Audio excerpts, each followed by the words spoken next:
My wife posted a photo surrounded by men with the caption, "Surrounded by real men. Felt amazing to relive the old days." Later, I discovered she kissed her ex. When I exposed her, she accused me of controlling her. The rain was beating against the windshield as I pulled up to the curb outside the Meridian Club. 3 women stumbled out, their heels echoing against the wet pavement, laughing like schoolgirls despite being in their 30s. They did not recognize me through the tinted glass. Just another faceless driver in a black car. God, I cannot believe Serena is actually marrying him, the blonde said as she slid into the back seat. Jessica Torna, I knew from the reservation. Old money, new attitude. Do not even get me started, said the brunette, Roxy Banks. A driver like him, what does he make? 100,000. The third one, Aisley Kim, closed the door. My gardener probably makes more. I adjusted the rearview mirror, catching their reflection in the dim light of the cabin. My cap was pulled down low. The mask covered the lower half of my face. The standard post-pandemic protocol played in my favor tonight. The recording notice glowed softly on the door panel. As always, everyone sees it, nobody reads it. Where to, ladies? I asked, keeping my voice neutral. To the Brass Monkey on 5th, Jessica said, already back to her conversation. I merged into traffic, the wipers working at full speed. The GPS showed 2 routes to 5th Street. I did not choose either one. Do you remember when she was dating Troy? Roxy was saying. Now that was a man with presence. Investment banking, that penthouse overlooking the river. Troy was gorgeous, Aisley added, and loaded. What happened there? She said he was not emotionally available. Jessica said, making air quotes. Translation, he would not commit on her timeline, so she went with the help. They burst out laughing. I kept my expression blank, my hands steady on the steering wheel. Do not be mean, Aisley said, but she was still smiling. Nate seems nice. Nice does not pay for designer handbags, Roxy retorted. Nor that apartment she loves so much. Girls, living a lot. I took the exit toward the River District instead of continuing downtown. The familiar towers of Troy's complex came into view. Although Jessica lowered her voice, you did not hear this from me. But the car went silent, except for the rain. What? Roxy leaned forward. She might not be completely over Troy. Sarah told me she still texts him sometimes. No way. Yes way. And get this. Jessica looked around as if someone might be listening. Do not tell Serena, but he still has her key. My hands tightened on the steering wheel. I pulled into the roundabout of Troy's building. Hey, driver. Aisley's voice had a note of confusion. This is not 5th Street. I turned in my seat, letting them see my face for the first time. Recognition dawned first in Jessica's eyes. Hello, ladies, I said calmly. Change of plans. I spent the next morning in my small home office, editing the cabin audio on my laptop. The recording system was completely legal. Commercial liability protection with the due notice posted. Every client saw the warning. Most ignored it, just as Jessica and her friends had. The 2-minute clip played back crystal clear, their voices, their words, their cruelty. But most importantly, do not tell Serena, but he still has her key. I saved the file to a USB drive and slipped it into my jacket pocket. Serena was getting ready for work when I found her in the bedroom, standing in front of her vanity, applying lipstick. Designer suit, perfect hair, the picture of success. She had built her public relations firm from the ground up, and I respected that. Or I used to. How was last night? She asked without looking at me. Fine. A standard pickup. I opened her makeup drawer, slid the USB under her compact foundation, and closed it again. She did not notice. I have client dinners all week, she said, checking her phone. Can you handle the groceries? Sure. She kissed my cheek, routine, mechanical, and headed for the door. Her heels clicked down the hallway, the same rhythm as her friends on the wet pavement. That afternoon I was changing for work when I heard her scream from the bedroom. Nate, get in here right now. I found her sitting on the bed, laptop open, the USB drive in her hand. Her face was pale, her eyes wide. What the hell is this? Audio from last night's ride. You recorded them. The notice is on the door, Serena. It is standard procedure. She stood up, trembling. They are my friends. They are. She played the file again, and I watched her flinch with every word. The part about Troy's key was the one that hurt the most. This is illegal, she finally said. Check with your lawyer. Commercial vehicle. Posted notice. liability protection. All completely legal. You cannot use this. I adjusted my cap. I grabbed my keys. I have not used it yet. What is that supposed to mean? I paused at the bedroom door. Next time you talk about me, check who is listening. Jacefield met me at the diner on Route 9, the same booth we had claimed in high school 20 years ago. Now he ran a legitimate telematics business, GPS tracking, fleet management, route optimization for corporate clients. You look terrible, he said, sliding into the worn vinyl seat. Thanks, I need a favor. When do you not? I took out my phone, showed him a list of names. I need to know their patterns. Where do they go? When do they go? Who do they travel with? Jace raised an eyebrow. These are Serena's friends, some of them. And you want information? Why? Knowledge is power. He looked at the list again. This is not illegal, is it? Because my business. Nothing illegal, just public information, social media posts, ride reservations, things people volunteer when they schedule through the apps. Jace nodded slowly. I can pull location tags from public posts, cross-reference them with rideshare patterns. But, Nate. What? Be careful, whatever you are planning. 3 days later, he sent me a detailed report via message. Jessica Torna, regular Thursday nights at the Meridian Club, always booked rides home. Roxy Banks, yoga on Tuesdays, client lunches downtown, frequent trips to Troy's neighborhood. Aisley Kim, predictable as a clock, same routes, same times. But the interesting entry was at the end. Ellie Shower, a bridesmaid from Serena's best friend's wedding 2 years ago, had booked a ride with my company for tonight.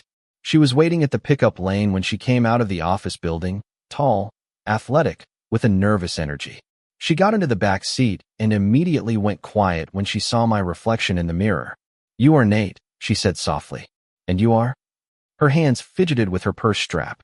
Where are we going? I checked the app. To your apartment on Elm Street, right? She nodded, still watching me in the mirror. Relax, I said. I am just doing my job. But she did not relax. She knew something. Ellie Shower did not say another word during the ride to her apartment. But 3 days later, she booked another trip. This time she was drunk. Pick me up at the Rosewood Bar. Her voice was slurred over the phone. I cannot drive. I found her leaning against the brick wall outside, mascara smudged, dress wrinkled. She got into the back seat and immediately burst into tears. I am a terrible person, she said. Why do you say that? Because I know things and I have never told anyone.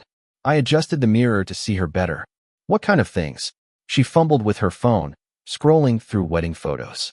Rachel's wedding 2 years ago. I remembered it. Serena had been a bridesmaid. I had watched from the back during the ceremony and then spent the reception chatting with other plus ones.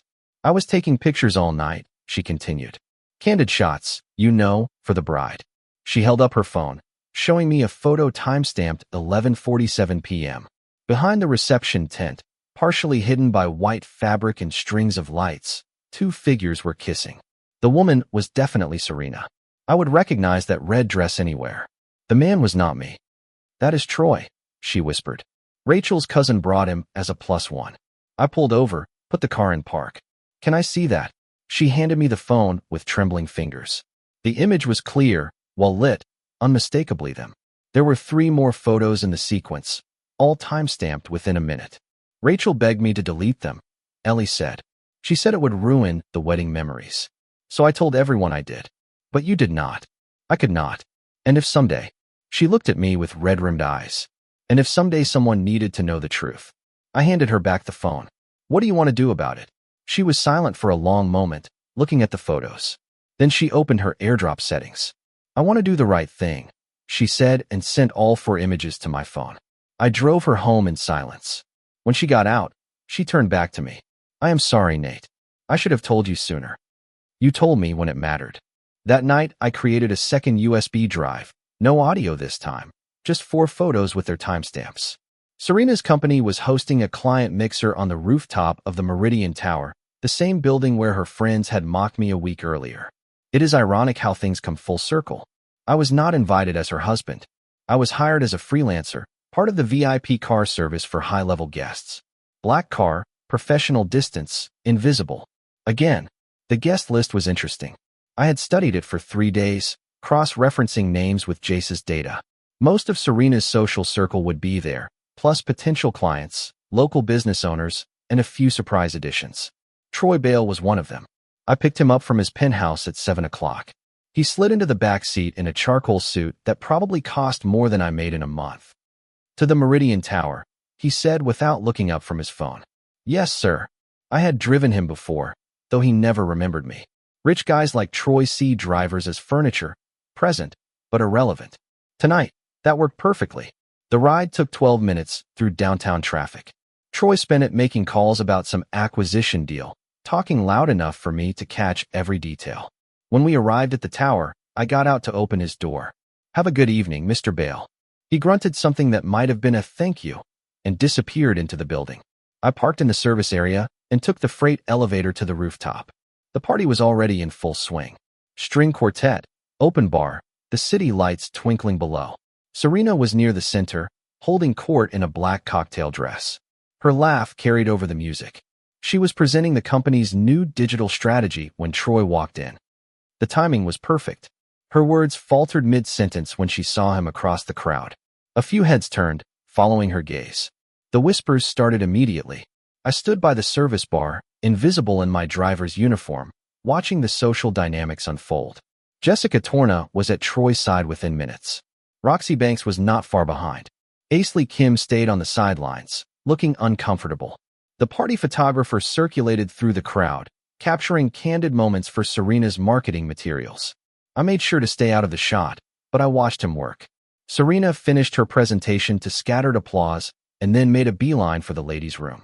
I followed at a distance, timing my approach perfectly.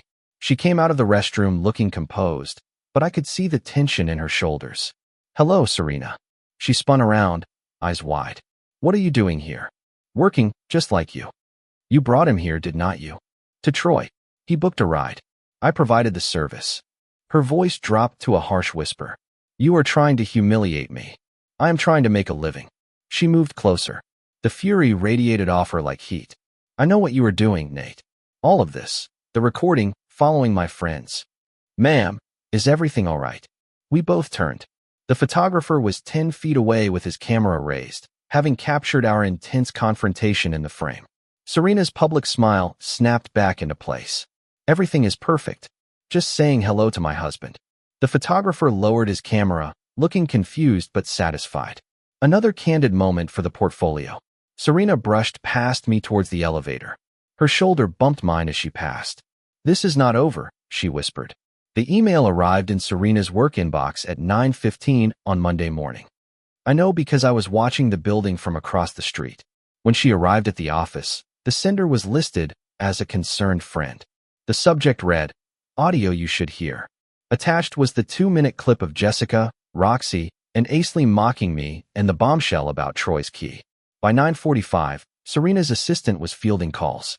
By 10:30, 3 different people had come to see her, all looking agitated. By noon, Jessica Torna was in the lobby, her face red with anger. I watched from the coffee shop across the street as the confrontation moved to the sidewalk. Serena and Jessica, voices raised, gesturing wildly. Other pedestrians steered clear of them. Jessica stormed off. Serena stood alone on the sidewalk for several minutes, staring at her phone. That afternoon, my windshield wiper had a surprise. A valet ticket tucked under the rubber. The embossed logo belonged to Troy's building. Someone had written his apartment number on the back in blue ink. I studied the handwriting. Feminine, educated. Not Serena's. Interesting. Troy had dinner at Porter House every Tuesday night. Same table, same routine. Jesse's had pulled the pattern from social media posts and credit card data available through public records. I timed it perfectly. Troy's reservation was at 8. Serena had a work event across town that ended at 9:30. With downtown traffic, she would get to Porter House around 10. I parked across the street with a clear view of the restaurant entrance. Troy came out at 9:52, exactly when I expected. He handed his ticket to the valet and checked his phone while he waited. Serena's Audi pulled up at 9:57. She got out in the same black dress from the rooftop party, looking every bit the successful businesswoman she was. The valet took her keys with a smile. Clearly, she was a regular too. Troy saw her immediately. His body language changed, shoulders straightening. That predatory smile spread across his face. They met on the sidewalk. The conversation, animated, familiar. An observer might think it was a chance encounter. The blogger was perfectly positioned. Relay Matthew ran a local society website, always on the hunt for gossip about Denver's elite. He had been photographing the restaurant's clientele when Serena and Troy appeared in the same frame. Flash. Click. Another flash. I stayed in my car with the engine off. Invisible. Let the photos tell the story. Let people draw their own conclusions. My phone buzzed with a message from Jace. Strategy session tonight at Roxy's. Open bar. The perfect time. Loosened tongues. Wine flowing, and Serena's inner circle gathering to plan damage control. Rox and BS lived in a converted warehouse in the Arts District. All exposed brick and floor-to-ceiling windows. The building's garage was private, gated, with assigned spots for residents and visitor spaces. I had driven for Roxy twice before. She liked my smooth driving style. She always requested me specifically through the app. Tonight was no different. She had booked a pickup from a client dinner to go back to her building. Take the scenic route, she said as we pulled away from the restaurant. I need to unwind. Tough night. You could say that. Friend drama. I took the long way through downtown, letting her vent about nameless people, their bad decisions, and men. When we got to her building, I helped her carry her shopping bags from the trunk. Thanks, Nate. You are a lifesaver. I parked in the guest area and cut the engine. The building's design flaw played to my advantage. Sound carried from the third-floor balconies down to the garage, especially on quiet nights like this. I rolled down my window and waited. At 10:47, voices drifted down from Roxy's apartment. Female laughter, clinking wine glasses, the sound of a sliding door opening. God, I needed this. Serena's voice, slightly slurred. Fixes everything, Roxy replied. Well, almost everything. More laughter. Then, a lower conversation I could not make out. I checked my watch. A normal ride would have ended by now, but I had a legitimate pickup scheduled in 20 minutes on the other side of town. Nothing suspicious about waiting. I should just call him. Serena again, louder now. Call who?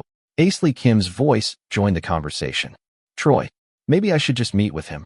Get proper closure. Serena, no. That was Jessica. Not after that reporter saw you two together. It was not planned. He was just there. Okay. And I just found that recording in my email. Roxy's voice. See if you still have feelings. I do not. I mean, I do not think I do. It is complicated. Then uncomplicate it. Meet with him. Get your closure, but do it right. Somewhere private, no cameras. I started the engine and pulled out of the garage. I had heard enough. My phone vibrated with a text message when I reached street level. Unknown number. Do not forget your keys. I smiled and forwarded it to Serena. Troy was waiting for me in the garage stairwell. I had expected him. The valet ticket under my wiper had been an invitation. After all, someone wanted us to meet. You think you are so clever, he said, blocking my way to the elevators. I think I am employed. Cut the crap, Nate. I know what you were doing. The stairwell was narrow, concrete walls on both sides. Troy had positioned himself on the landing above, using the height advantage. Classic intimidation tactic. And what am I doing? Playing games with my life, with Serena's life. I took 2 steps up, closing the distance between us. Your life? You mean the life where you keep a key to my wife's apartment? His jaw tightened. That is none of your business. Everything concerning my wife is my business. Troy came down, putting us on the same level, close enough to smell his cologne, to see the veins in his neck. She came to me, you know, after you two got married. She said she had made a mistake. That is what she said. She begged me to take her back. I laughed. You are pathetic. That is when he threw the punch. It came fast, but telegraphed. Rich kid who had never been in a real fight. I caught his wrist, twisted it, and drove my elbow into his solar plexus. He doubled over, gasping. My turn, I said. I grabbed him by the shoulders and brought my knee up into his ribs. He went down hard, his back hitting the concrete wall. His phone clattered to the floor. Stay down, Troy. He tried to get up. I put my foot on his chest, pinning him. The key, I said. What? Give me Serena's key. He fumbled in his jacket pocket, produced a silver house key on a leather keychain. I recognized it. I had given it to her on our first anniversary. I took the key and picked up his phone. The screen was cracked, but it worked. I searched his contacts until I found Serena's number, deleted it, and then dropped the phone into the storm drain at the bottom of the stairwell. Next time you want to play games, I said, remember who you are playing with. I left him sitting on the concrete, breathing hard, his ego more bruised than his ribs. That night, I sent Serena a picture of the stairwell and a simple message. Caution, slippery route. Ellie Shower called me at midnight 3 days later. I cannot do this anymore, she said. Her voice was firm, resolute. I am done covering for her. What happened? She called me tonight. She wanted me to say I never saw anything at the wedding, that the pictures were fake, doctored. I sat on the bed and told her the truth, that I have been carrying this guilt for 2 years, that it was eating me up inside, that maybe if I had been honest from the start. What did she say? Ellie laughed bitterly. That I was jealous, that I had always been jealous of her success, her relationships, her life, and that I was trying to sabotage her marriage out of spite. I am sorry. Do not be. It was liberating. For the first time in 2 years, I told someone exactly what I saw and when I saw it. No more secrets. The next morning I called Thomas Bradley, the family lawyer who had handled my father's estate. Conservative, thorough, expensive. I need to discuss separation options, I told him. I see grounds. Dissipation of marital assets, emotional abandonment, possible adultery. Proof. Photographs, witness testimony, documentation of gifts and time spent on an extramarital affair, recent, ongoing for at least 2 years. Bradley was silent for a moment. This is Colorado, Nate. No-fault divorce. We do not need to prove misconduct for dissolution. I know, but misconduct affects asset distribution, especially if there has been significant dissipation of marital assets. Come in tomorrow. Bring everything you have. That afternoon, Serena's big presentation imploded. The client pitch she had been preparing for weeks went sideways when her assistant accidentally sent the wrong draft to the decision makers. The document was full of track changes and comments, including several dismissive remarks about the client's outdated marketing approach and their suburban aesthetic. The client walked. A 6-figure contract lost. Serena blamed me publicly, posting on social media about sabotage from within and people who smile while they stab you in the back. Her followers ate it up, offering sympathy and outrage in equal measure, but her inner circle knew better. Jessica, Roxy, Aisley, they had all heard the recording of their own voices. They knew exactly who was holding the knife. I spent Saturday morning emptying our apartment. 2 years of marriage, 7 years together before that, reduced to boxes and donation bags. The apartment lease was in my name. I had been the guarantor when Serena's credit was still recovering from a business loan default.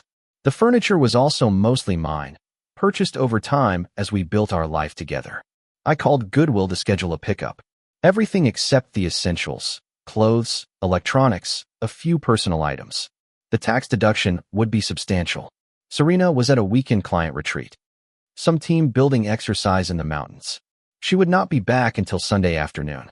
By sunset, the apartment was empty, except for one item. A USB drive on the hardwood floor where our bed used to be. The wedding photos, all 4, time-stamped and undeniable. I left my key on the kitchen counter and drove to the extended stay hotel I had booked on the other side of town.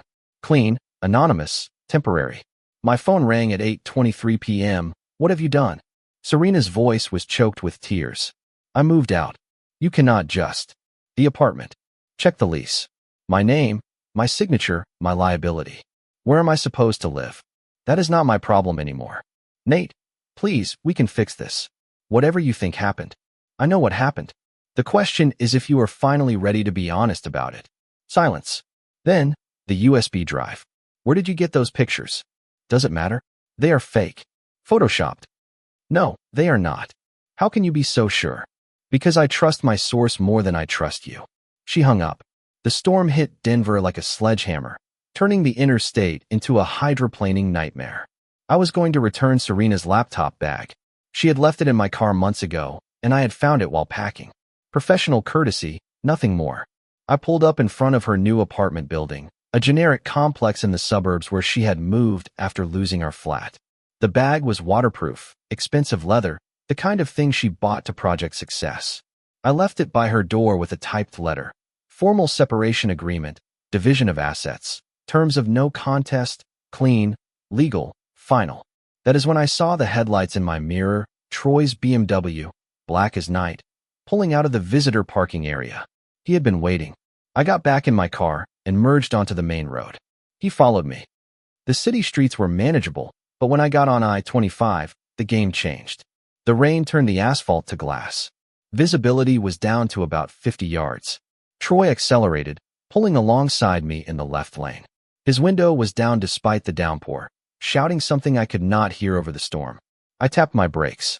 He swerved sharply, overcorrected, and his rear wheels lost traction. The BMW fishtailed, tires screeching on the wet pavement. The training kicked in. 5 years of defensive driving courses, hazardous conditions protocols, emergency response procedures. I moved into the skid zone, giving him room to recover. He did not.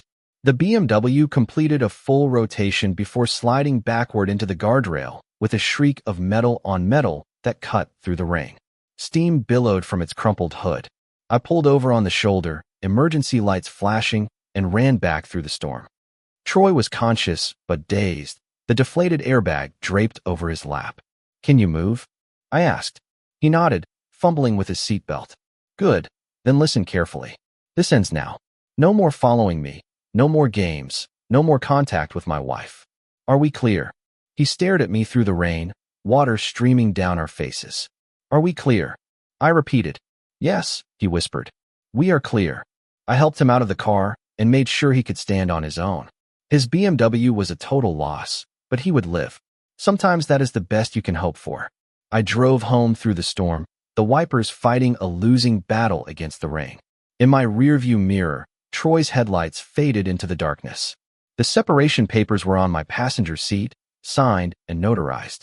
Tomorrow I would file them at the courthouse. That night, for the first time in months, I slept peacefully. But the real confrontation was still to come. Serena booked a ride with me 3 weeks later. The irony was not lost on either of us. She needed professional transportation for our final meeting, and I was the best driver she knew. I picked her up at her office building. She slid into the back seat in a navy blue suit that had seen better days. Her usual confidence had been replaced by something harder to define. "Where are we going?" she asked. "To a place where we can talk." The lot by the river was empty, except for a few delivery trucks and the distant sound of highway traffic. I parked facing the water, the city lights reflecting on the dark surface. "Here is fine," I said. I went into the car's entertainment system and queued up the audio files I had prepared. Not one recording, but a sequence, a timeline. Serena's friends mocking me, discussing my income, laughing at her downgrade from Troy. Then the conversation on the balcony of Roxy's apartment. Serena wondering if she should meet with Troy for closure. Finally, the wedding photos accompanied by Ellie's recorded testimony of what she had witnessed and why she had stayed silent. I let it play without comment. Serena sat in the back seat, watching my reflection in the rearview mirror. Her face cycled through recognition, anger, and something that might have been shame. When the audio finished, the car was silent, except for the rain that was starting to tap on the roof. "Satisfied?" she asked. "Almost." "What do you want, Nate?"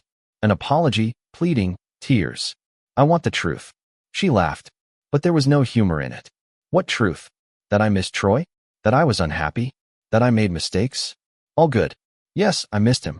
Yes, I wondered what would have happened if I had made different choices. And yes, I kept his key because a part of me was not ready to let go." I turned in my seat to face her directly. "And the wedding?" Her composure cracked slightly. "That was complicated." "Not complicated. Simple. You kissed your ex-boyfriend at your best friend's wedding while I was sitting 50 feet away. It did not mean anything. It meant everything." Headlights swept across the lot. A tow truck pulled in, dragging something behind it. As it got closer, I recognized the vehicle on the flatbed. Troy's BMW, still crumpled from our encounter on the highway. Serena saw it too. Her face paled. "What is this?" The tow truck driver got out, clipboard in hand. Joseph emerged from the passenger side, giving me a subtle nod. He had arranged this through his network. A legitimate impound for Troy's unpaid parking tickets. Perfectly legal, perfectly timed. "Just returning some property to its rightful owner," I said. The BMW was lowered to the pavement with a mechanical groan. The driver got out of Troy's damaged car, looking around the empty lot in confusion. "Is this the right address?" he shouted. "Close enough," I replied. That is when Troy himself appeared, jogging across the lot from a taxi that had just dropped him off. He stopped short when he saw Serena in my back seat. "What the hell is this?" he demanded. "A conversation," I said calmly. He stalked towards the car, anger radiating from every step. Serena, get out of there. She did not move. Serena is exactly where she needs to be, I said. Troy reached for the car door handle. I was already moving. I stepped out into the rain, positioning myself between him and the car. The wet pavement reflected the streetlights, making everything look like an oil painting. Back off, I said softly. This is crazy, Nate. Whatever point you were trying to make, the point is made. He looked over my Serena, still sitting in the back seat. Are you going to let him do this to us? There is no us, she said through the open window. Bullshit. Tell him about last week. Tell him about the hotel. My blood ran cold. What hotel? Serena closed her eyes. Troy, do not. The downtown Marriott. Room 1247. Tell him how you came to me. How you said you made a mistake marrying him. I looked back at Serena. Her silence was answer enough. Troy smiled, sensing victory. I hit him before he could finish the sentence. Not a wild swing, not an emotional outburst. A precise right cross that connected with his jaw and sent him staggering towards the water. He caught his balance at the edge, rain streaming down his face, and came at me again. This time I was ready. I grabbed his arm, used his momentum against him, and threw him to the wet pavement. He rolled, got up spitting mud and river water. Stay down, I warned him. He did not listen. He charged with his head down like a linebacker. I stepped aside and drove my knee into his ribs as he went past. He went down hard, gasping. The fight went out of him. Then he was lying on the concrete, breathing heavily, staring up at the night sky. I loved her first, he whispered. No, I said. You had her first. There is a difference. I bent down and grabbed him by the jacket. I pulled him to his feet. For a moment, I considered letting him fall back into the river. It would be easy. An accident. Rain, slippery surfaces, poor visibility. Instead, I dragged him to the curb and sat him down next to his wrecked car. It is over, I told him. All of it. Sirens wailed in the distance, growing louder. Not for us. A highway accident from the storm, emergency vehicles speeding past on the interstate above, but the sound was a reminder that time was running out. I went back to the car, leaving Troy sitting in the rain next to his destroyed BMW. Serena was still in the back seat, staring at her hands. The hotel, I said through the open door. How long? It does not matter anymore. It matters to me. She looked up, tears mixing with the raindrops on her face. 3 times. Or maybe 4. It started after you. After the recording. So it is my fault. No. It is mine. All of it. She wiped her eyes with the back of her hand. I was angry, confused. I needed someone who understood. And Troy understood. He told me what I wanted to hear. I got back into the driver's seat, started the engine. The heater kicked on, fighting the dampness that had seeped into everything. What happens now? Serena asked. Now you decide what kind of person you want to be. In the rearview mirror, I saw Troy struggling to his feet, phone pressed to his ear, probably calling for a ride. The tow truck was already leaving. Job completed. Take me home, Serena said softly. Which home? She was silent for a long moment. To the new apartment. The one you will never see. I put the car in drive and drove through the rain, the wipers keeping a steady rhythm like a metronome, counting down the final moments of our marriage. We pulled up in front of Serena's apartment complex. The storm was starting to break. The rain had softened to a drizzle. The streetlights created halos in the mist. I reached into my jacket and pulled out the separation agreement. Signed, notarized, and legally binding. 7 pages that reduced 9 years together to divisions of assets and custody agreements for objects we had never shared. This covers everything, I said, handing it to her. The lease termination, the furniture distribution, the closing of joint accounts. She went over the pages with the expert eye of someone who had reviewed countless contracts in her public relations career. You get the house. She was referring to the small rental property I had inherited from my grandfather, the one we had never lived in together. It was never a marital asset, and the car is a company asset, a fleet vehicle. She nodded, understanding the legal distinctions even as they stripped away the life we had built. The savings account divided proportionally to contributions. Your company earnings stay with you. My driver income stays with me. Dissipation of marital assets. I met her gaze in the rearview mirror.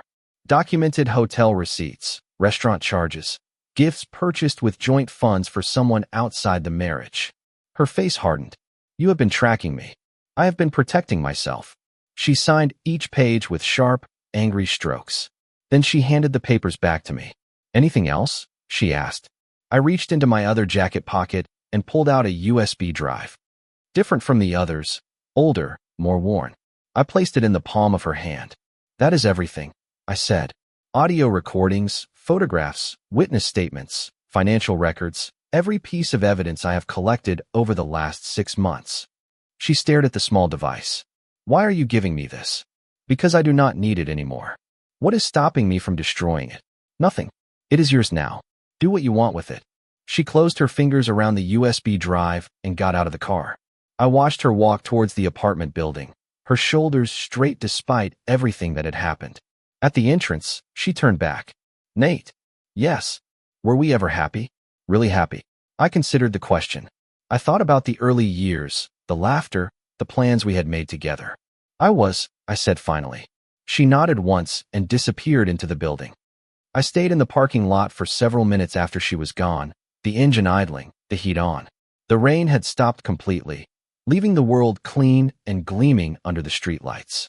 The passenger seat held another USB drive, identical to the one I had just given Serena, but this one contained the real files, the complete archive of her betrayal.